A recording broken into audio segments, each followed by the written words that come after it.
On the west bank of the Nile, a wall of stone rises above the rooftops of a quiet Egyptian town, so vast and so complete that it seems the centuries simply passed it by.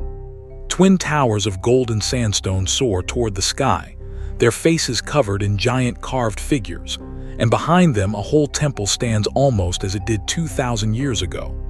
Columns, courtyards, and dark inner halls wait beyond the gate, guarded by statues of a great stone falcon. This is one of the best preserved temples in all of Egypt. Welcome to the Temple of Edfu.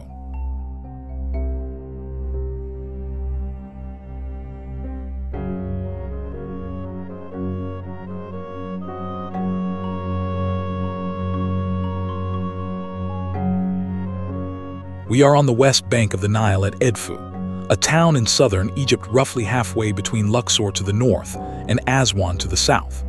For thousands of years, travelers have followed the river through this stretch of the Nile Valley, where green fields give way quickly to desert on either side.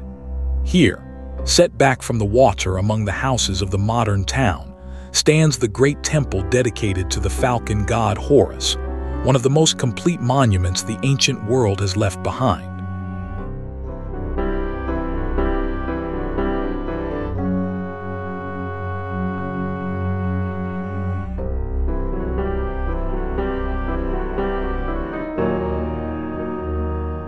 Before us lies a place that has been sacred for a very long time.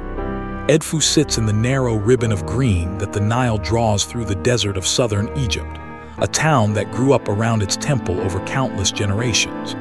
The river gave the land its water and its life, and the town gave the god Horus a home. Even today, the great temple rises straight out of the streets, its ancient stone towering over the low modern buildings, a giant from another age still standing at the heart of the town.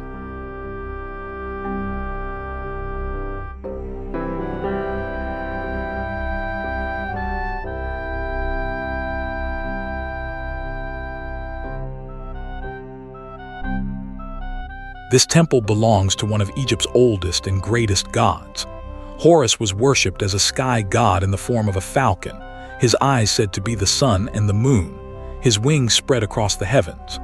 Kings of Egypt were seen as the living Horus on earth, so that to honor this god was to honor kingship itself. At Edfu, he was worshipped in his own great house, a divine lord watching over the valley, and everything within these walls was raised to glorify the falcon who ruled the sky.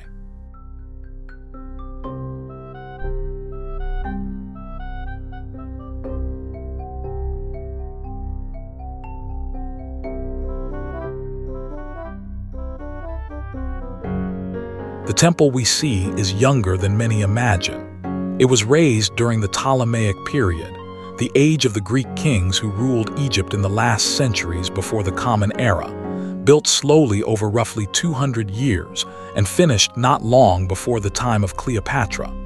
Yet it was set upon the site of far older temples, following the ancient plans and the ancient faith.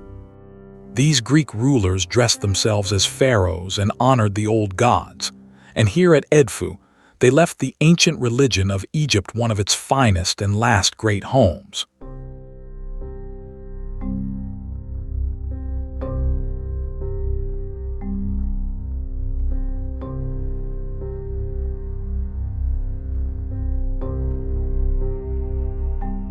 The first thing to meet the eye is the enormous gateway.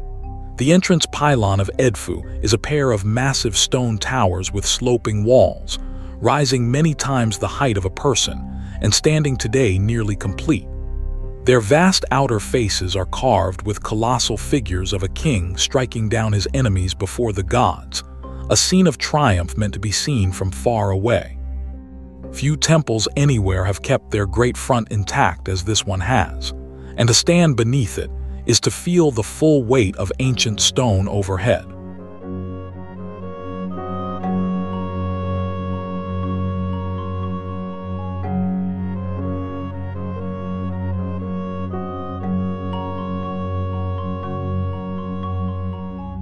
Passing through the gate, we meet the god himself in stone. Statues of Horus as a falcon guard the temple, carved from dark polished granite, standing proud and watchful with a royal crown upon the head.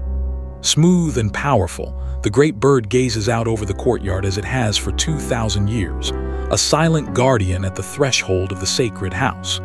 In these falcons, the whole spirit of the temple is caught, the sky god made solid, keeping watch at the door of his own domain.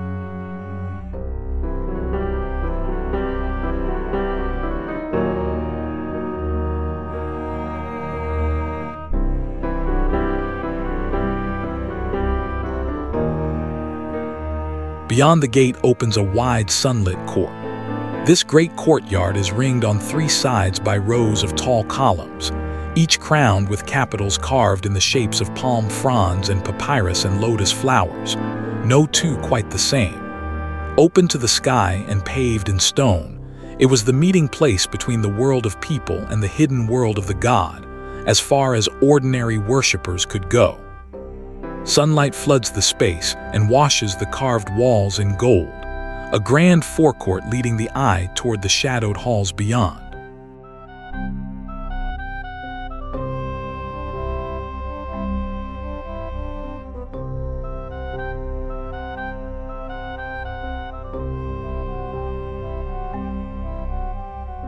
Deeper in, the light begins to fail. Past the court stands a great hall crowded with immense columns, a forest of stone pillars that hold up a heavy roof and plunge the space into cool shadow. Every surface is carved, the ceilings once painted with stars and the sky, the columns rising like the stalks of a stone marsh. These were the halls where priests prepared to serve the god, growing darker and more sacred the deeper they lay within. Here the noise of the outside world falls away, and the temple becomes a place of mystery.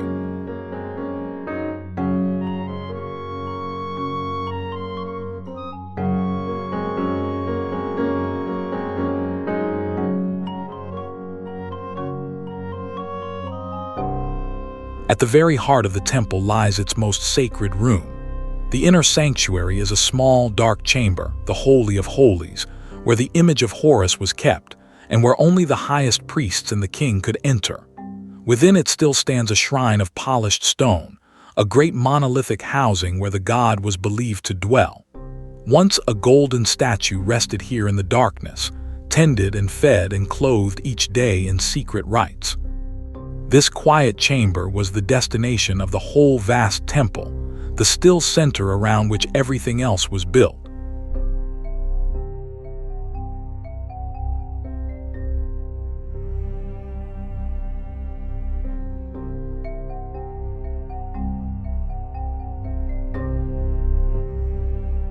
The walls of Edfu are more than decoration.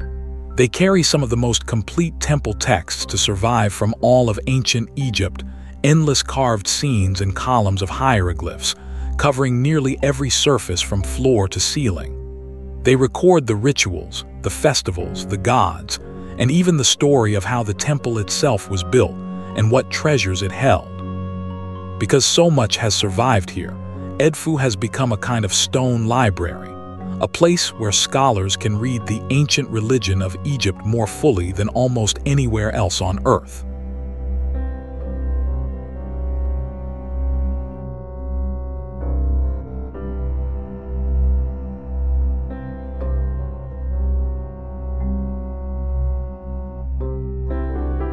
Among those carved walls unfolds one of Egypt's great myths.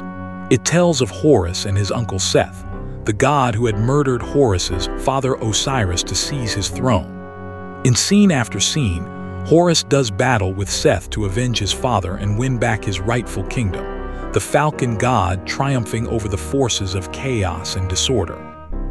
Here the struggle is shown as a sacred drama of good against evil, order against ruin, and it ends in the victory of Horus, the rightful king restored and the balance of the world made whole again.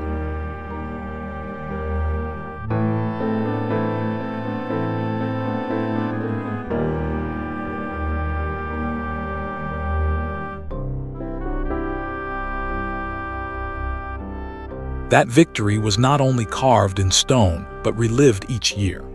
At Edfu, a great festival celebrated the triumph of Horus over Seth, a sacred drama performed at the temple in which the god's enemy was symbolically defeated and destroyed. Priests and townspeople gathered as the ancient story played out once more, renewing the victory of order over chaos for another year. In these yearly rites, the temple came alive, its carved myth stepping off the walls and into the world, binding the people of Edfu to their falcon god through celebration.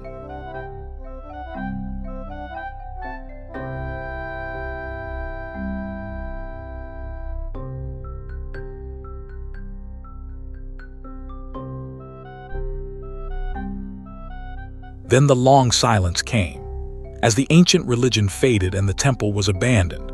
Drifting desert sand and the silt of the Nile slowly swallowed it whole. Over the centuries, it was buried nearly to the tops of its walls, and a village grew up on the mound above, its houses built directly over the roof of the hidden sanctuary below.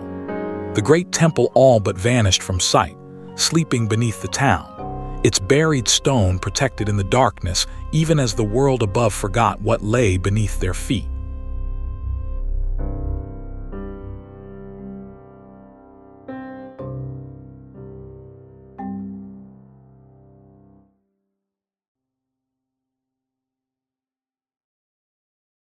Its rescue came in the 1800s.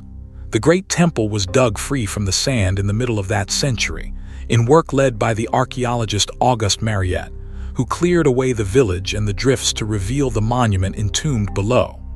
Slowly the pylon, the courts, and the halls emerged once more into the light, astonishingly whole. The very sand that had buried Edfu had also shielded it, and so this became one of the most complete ancient temples anywhere, saved by the centuries that had hidden it away.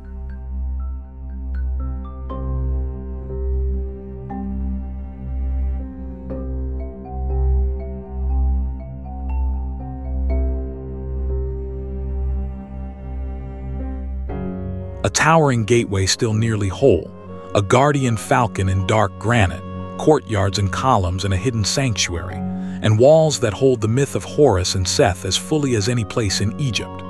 Buried for centuries and then set free, the Temple of Edfu endures as the most complete of all ancient Egyptian temples, a whole lost world standing once more in the sun. Thank you for watching. Follow for more interesting people, places, and things we cover on the channel.